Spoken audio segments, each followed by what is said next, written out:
Hey y'all, this is Amanda and welcome back to my Texas Zone 8A garden, and I just finished my first fall planter and now I'm going to begin another fall project in my area where we're going to be digging up Liatris corms and filling this area with some fun fall bedding plants.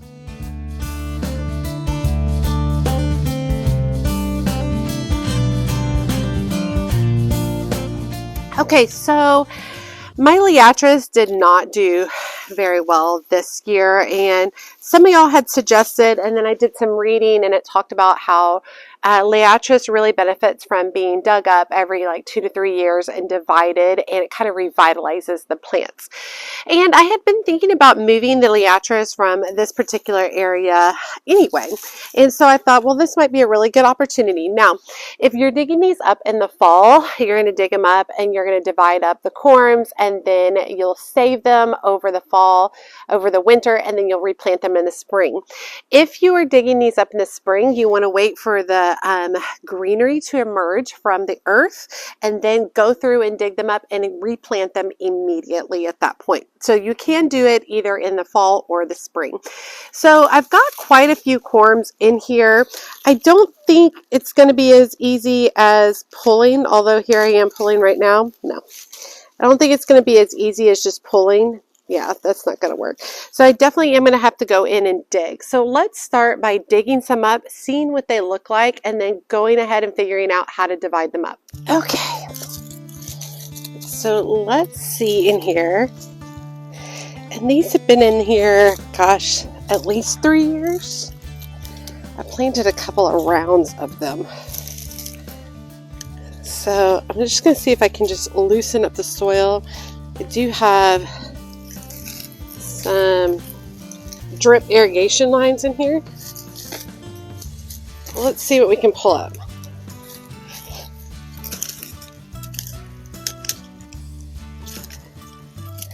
Get going.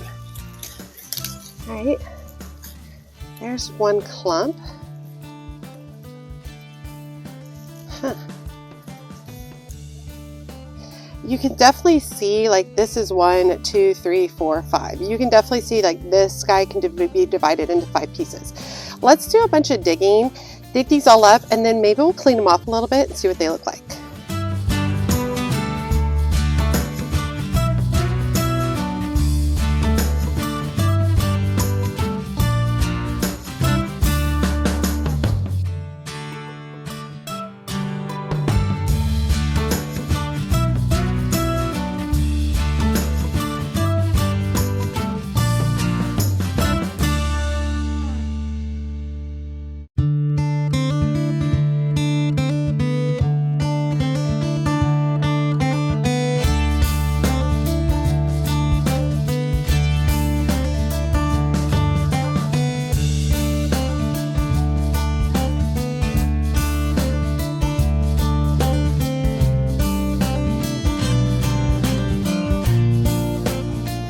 Okay, so there's quite a bit, and I've never had to divide these before, but I did read that basically you want to make sure that you have at least one eye, so that's where one of these growth points is, on each division. This guy actually has several little growth points from it.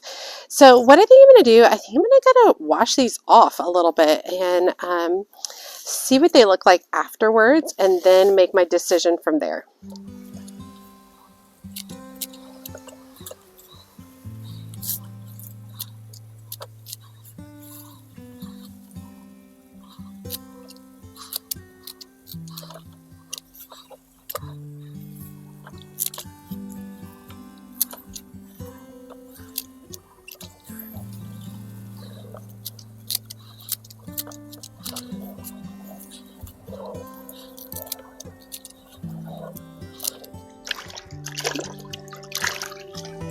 Okay, this definitely gives me a better idea of what they look like.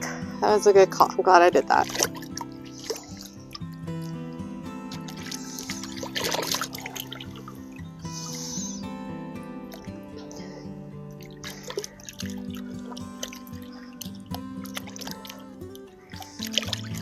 Look at that, mama. Wow.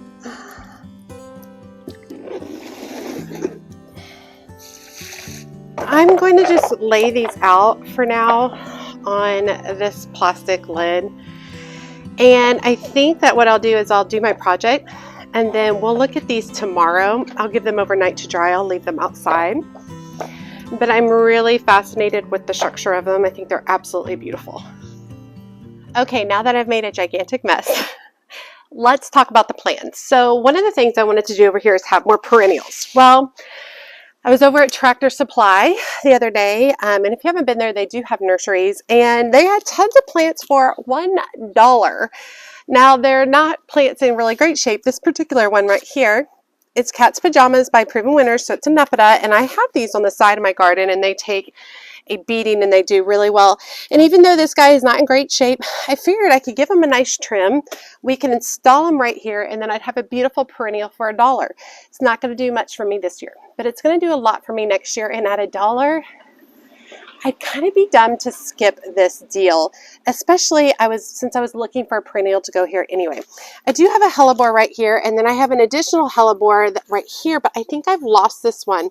I'm still not going to like mess with that soil too much. I'm going to put this more towards the edge. I do want it to spill out, and these guys get really big. Let me find. They get to be 12 by 14 tall by 20 inches wide. So, I mean, that's a really good size. And so it ends up filling up the space really well. So I'm going to start with that right there. I got some other dollar plants, and all of the plants in their nursery, or in their, I guess out in the sunroom, I don't know what to say. All their plants out there were 50% off, including all of their brand new plants that they had just gotten there, including Sprinter boxwoods from Proven Winners, 50% off. I think they were only $12.50 after the discount. So I'm going to start with this right here. And while it's not going to give me fall color right this moment, I mean, who knows? I do still have 60 to 75 days. I could give this a really nice trim back, give it some fertilizer. It might bounce back for me. I do want to fill in the space with some additional color, so it's not just this.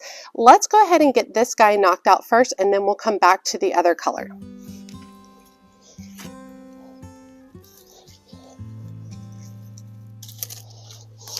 Now, I get a lot of questions when I'm planting, what do you do about all the clay?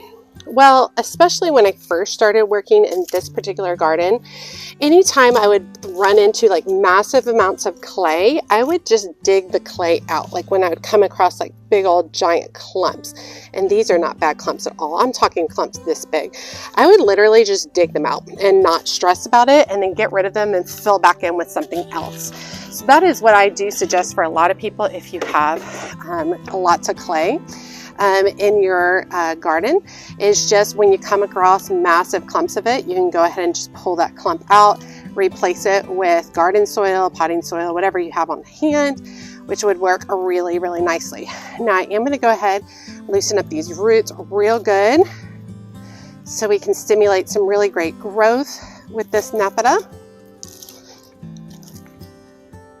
Let me grab my plant tone. I'm going to go ahead and add quite a bit of plant tone here. This plant tone also has biotone, which is a really good starter fertilizer to kick off and encourage new root growth. Let's get that back filled.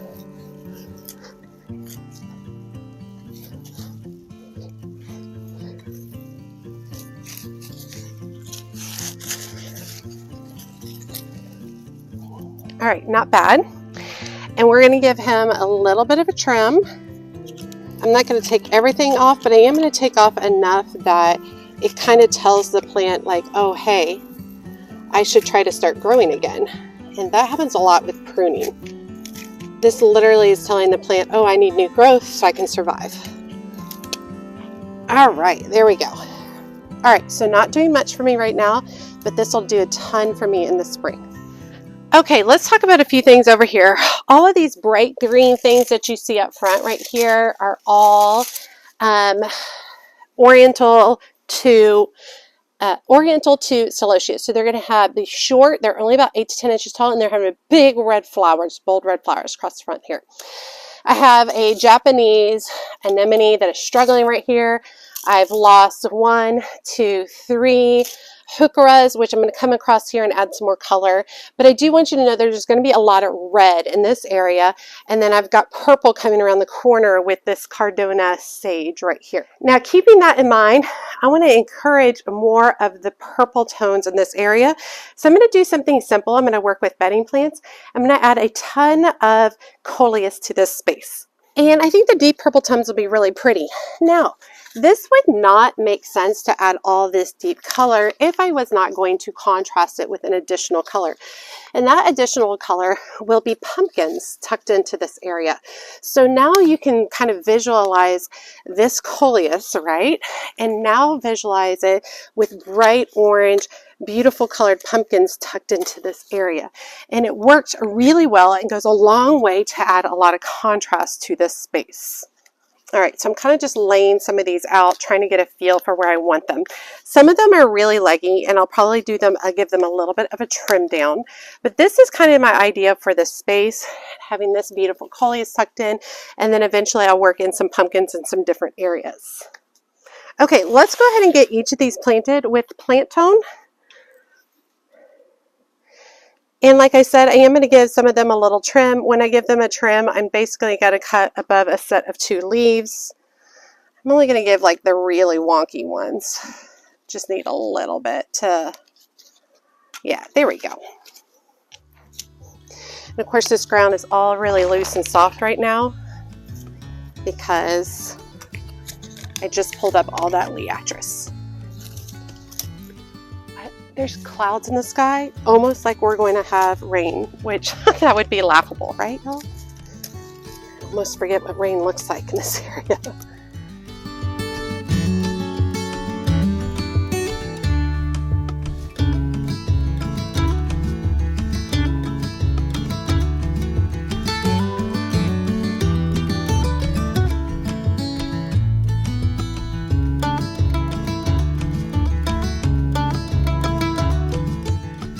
And while I'm over here, I'm going to give the Cardona sage a little bit of trim. I'm just coming in and removing any spent blooms so that the plant can refocus. And there's still plenty of time. I still have 60 to 75 days before my first frost, actually more like 70 days. And so there's plenty of time for another reblooming here.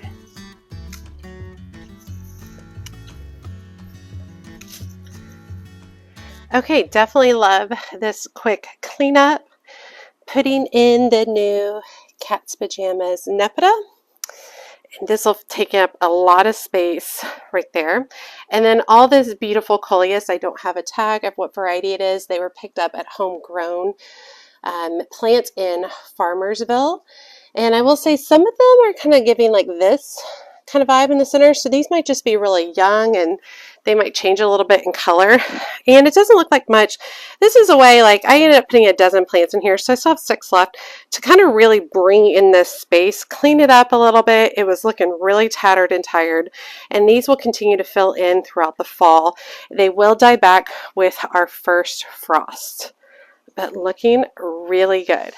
All right, just a quick reminder, anytime you plant plants in the ground, definitely add water.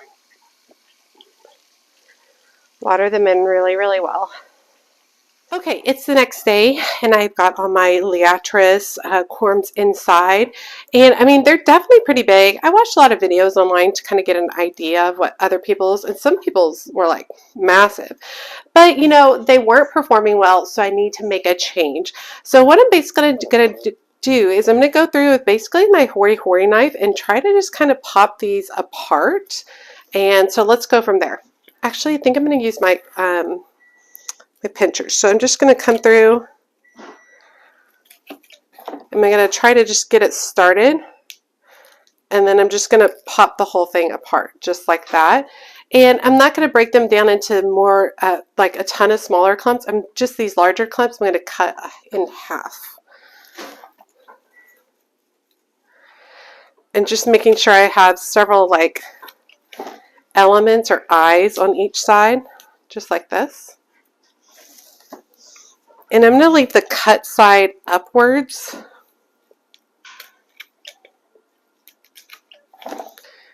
so that it can dry out a little bit.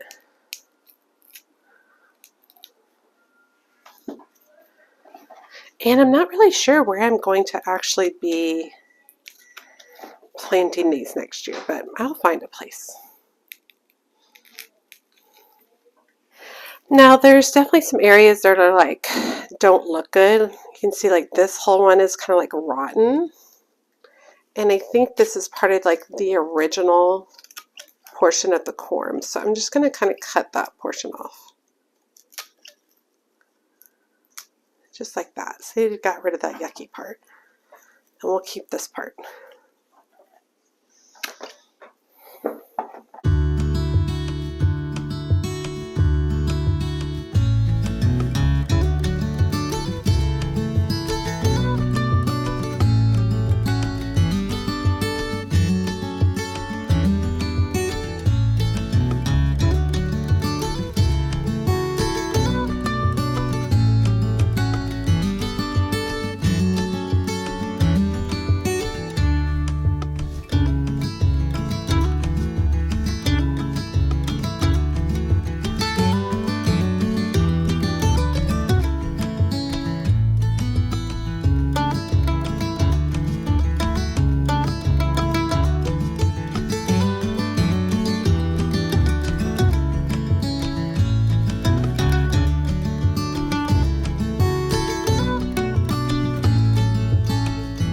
Okay, and then at this point, I'm just going to lay them with the cut side up so that they can basically scab over.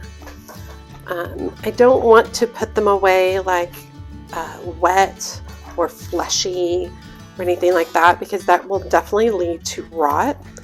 So you can see I'm just laying them all out here with the cut side up. And then I'll probably give these a week to a week and a half to dry. I'll leave them inside, so there's no chance of them getting any additional humidity, or should we actually have any rain, anything like that. I'll leave them in here to dry out. And then once they are good, I will bag them basically with probably just in a basket with a cloth napkin over the top of them. That's typically how I store a lot of my corms and bulbs. And I'll put them in a dark place for the time being until I am ready to plant them out in the spring. And just to kind of give you an idea, I store my ranunculus corms just in a basket just like this. And I leave the plastic part open. The plastic is mainly to keep any dirt or soil from coming through. And I basically just put a cloth napkin over the top, and you can see, I mean, these are pretty dried out and desiccated at this point, but they will actually be getting it out pretty soon. They will plump up when I put them into water. So yeah, those are looking pretty good right now. But just to give you an idea, I'll have to utilize a similar setup for all of the Liatris corms. Okay, so I'm pretty happy with our start to the fall garden. We've got our first fall planter over there. We've filled in with coleus and a new perennial over there. Did a little bit of trimming. I've got all of the celosia across the front here. That's going to be beautiful red. So I think the next area I'm going to work in is probably a little bit of this area, not a ton. Just a little bit in this area. I'm doing a little bit of cleanup. I've got some gaillardia that I think I'm going to put in here. I think would be nice. I also have some sweet potato vines, which would be really pretty in here. So I think we're going to just gradually start working our way across the front of the yard. And then I've got a couple of other planters on the side, containers that I would like to add to as well. And then that'll probably be it for doing new blooms or new plantings in the front garden.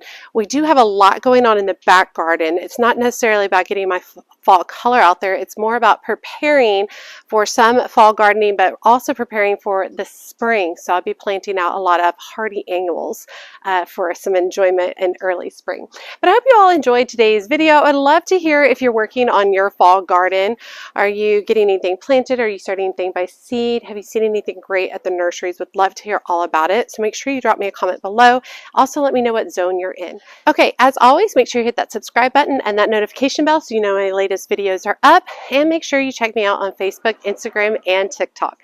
As always, she's a mad gardener or decorator or anything else that she wants to be. Thanks, y'all.